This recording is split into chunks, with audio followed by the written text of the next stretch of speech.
Assalamualaikum warahmatullahi wabarakatuh. Perkenalkan, nama saya Khalifah Zamzami Taufik, NIM 19020206084 dari kelas HPIC 4. Di sini saya akan menjelaskan tentang sejarah Undang-Undang Dasar. Sebelum saya menjelaskan tentang sejarah undang-undang, saya akan sedikit menjelaskan pengertian undang-undang itu sendiri.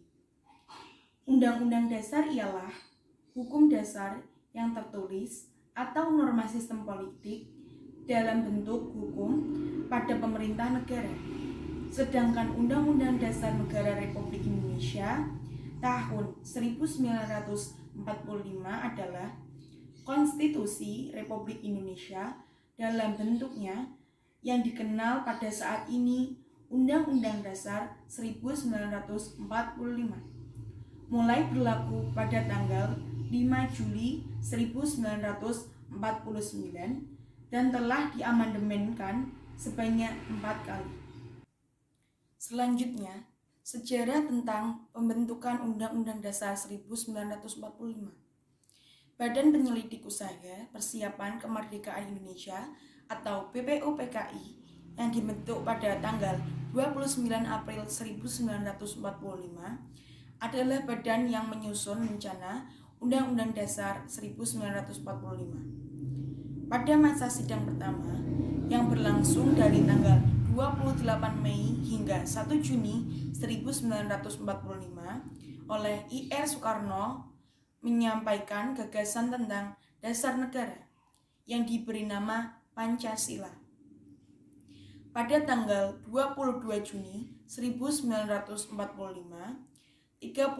anggota BPUPKI membentuk Panitia 9 yang terdiri dari 9 orang untuk merancang Piagam Jakarta yang akan membentuk naskah pembukaan Undang-Undang Dasar 1945.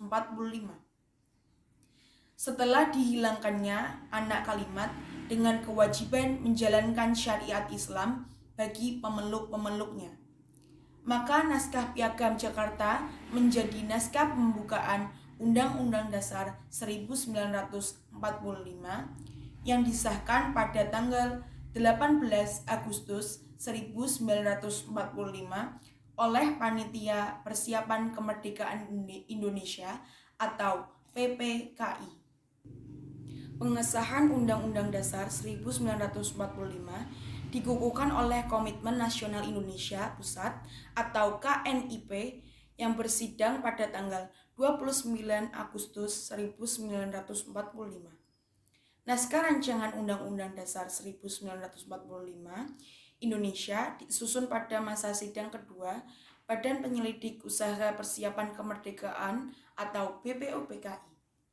Nama badan ini tanpa menyebutkan kata Indonesia karena hanya diperuntukkan untuk tanah Jawa saja. Di Sumatera ada BPUPKI untuk Sumatera. Masa sidang kedua tanggal 10 sampai 17 Juli 1945. Tanggal 18 Agustus 1945, PPKI mengesahkan Undang-Undang Dasar 1945 sebagai Undang-Undang Dasar Republik Indonesia. Dalam kurun waktu 1945 sampai dengan 1950, Undang-Undang Dasar 1945 tidak dapat dilaksanakan sepenuhnya, dikarenakan Indonesia sedang disibukkan dengan perjuangan mempertahankan kemerdekaan. Maklumat Wakil Presiden nomor 10 pada tanggal 16 Oktober 1945 memutuskan bahwa kekuasaan legislatif diserahkan kepada KNIP karena MPR dan DPR belum membentuknya. Tanggal 14 November 1945 dibentuk kabinet semi presidensial atau semi parlementer. Yang pertama, sehingga peristiwa ini merupakan perubahan pertama dari sistem pemerintahan Indonesia terhadap Undang-Undang Dasar 1945 Selanjutnya, tentang sejarah peralihan Undang-Undang RIS 1945. Pada 1945 sampai dengan 1950, Undang-Undang Dasar 1945 tidak dapat dilaksanakan sepenuhnya karena Indonesia disibukkan dengan perjuangan mempertahankan kemerdekaan. Maklumat Wakil Presiden nomor 10 pada 16 Oktober 1945 memutuskan bahwa kekuasaan legislatif diserahkan kepada Komite Nasional Indonesia Pusat atau KNIP karena MPR dan DPR belum terbentuk. Pada tanggal 14 November 1945 dibentuklah Kabinet Semi Presidensial atau semi parlementer yang pertama. Sehingga peristiwa ini merupakan perubahan pertama dari sistem pemerintahan Indonesia terhadap Undang-Undang Dasar 1945. Lalu berlanjut ke periode pelakuannya Konstitusi RI yang pada 1949 pada tanggal 27 Desember 49 sampai dengan 17 Agustus 1950. Pada masa ini, sistem pemerintahan Indonesia adalah parlementer. Bentuk pemerintahannya dan bentuk negaranya presidensial, yaitu negara yang di dalamnya terdiri dari negara-negara yang masing-masing memiliki kedaulatan sendiri untuk mengurus urusan dalam negerinya. Hal ini merupakan perubahan Undang-Undang Dasar 1945 yang mengamanatkan bahwa Indonesia adalah negara kesatuan. Selanjutnya, tentang sejarah perselisihan Undang-Undang Dasar 1950. Pada periode Undang-Undang Dasar 1950, diberlakukannya sistem demokrasi parlementer yang sering disebut demokrasi liberal. Pada periode ini, kabinet selisih berganti. Akibatnya, pembangunan tidak berjalan dengan lancar. Masing-masing partai lebih memperhatikan kepentingan partai atau golongannya. Rakyat Indonesia kemudian sadar bahwa Undang-Undang Dasar 1950 dengan sistem demokrasi liberal tidak cocok karena aturan pokok itu mengatur bentuk negara, bentuk pemerintahan, dan sistem pemerintahan Indonesia. Dan pada periode kembalinya ke Undang-Undang Dasar 1945 pada 5 Juli 1959 sampai dengan 1966. Pada sistem konstitutif 1959, banyak kepentingan partai politik sehingga gagal menghasilkan undang-undang dasar yang baru. Maka pada 5 Juli 1959, Presiden Soekarno mengeluarkan dekret presiden yang salah satu isinya memberlakukan kembali Undang-Undang Dasar 1945 sebagai Undang-Undang Dasar menggantikan Undang-Undang Dasar sementara yaitu 1950. Namun, dalam pelaksanaannya ada dua penyimpangan Undang-Undang Dasar 1945, di antaranya yaitu yang pertama, Presiden mengangkat ketua dan wakil ketua MPR atau DPR dan Mahkamah Agung serta wakil ketua DPA sebagai menteri negara. Yang kedua, MPRS menetapkan Soekarno sebagai presiden seumur hidup.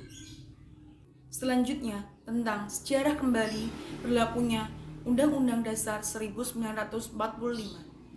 Sejak tanggal 27 Desember 1949, di Indonesia berlaku konstitusi RIS dan sejak tanggal 17 Agustus 1950 di Indonesia berlaku Undang-Undang Dasar 1950. Dalam buku Undang-Undang Dasar 1945 tahun 2007, Dekret Presiden 5 Juli 1959 kembali memberlakukannya Undang-Undang Dasar 1945 dengan dikukuhkan secara aklamasi oleh DPR pada tanggal 22 Juli 1959. Pada sidang Konstituante 1959, banyak kepentingan partai politik sehingga gagal menghasilkan Undang-Undang Dasar baru. Maka pada 5 Juli 1959, Presiden Soekarno mengeluarkan dekret presiden yang salah satunya berisi memberlakukan kembali Undang-Undang Dasar 1945 sebagai Undang-Undang Dasar, menggantikan Undang-Undang Dasar sementara 1950. Namun dalam pelaksanaannya ada dua penyimpangan Undang-Undang Dasar 1945, di antaranya yaitu yang pertama, Presiden mengangkat ketua dan wakil ketua MPR atau DPR dan Mahkamah Agung serta wakil. Ketua DPA menjadi Menteri Negara. Yang kedua, MPRS menetapkan Soekarno sebagai presiden seumur hidup. Selanjutnya, tentang latar belakang dilakukannya amandemen Undang-Undang Dasar 1945.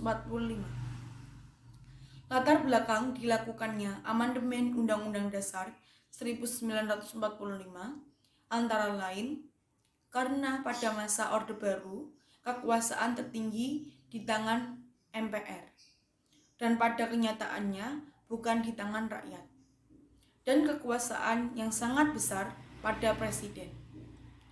Adanya pasal-pasal yang terlalu luas sehingga dapat menimbulkan multitafsir serta kenyataan rumusan Undang-Undang Dasar 1945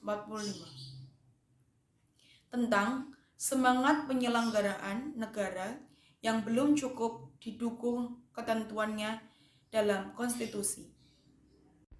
Itulah sedikit penjelasan tentang sejarah Undang-Undang Dasar dari saya. Bila ada salah kata mohon dimaafkan. Wabillahi taufiq wal hidayah. Wassalamualaikum warahmatullahi wabarakatuh. Terima kasih.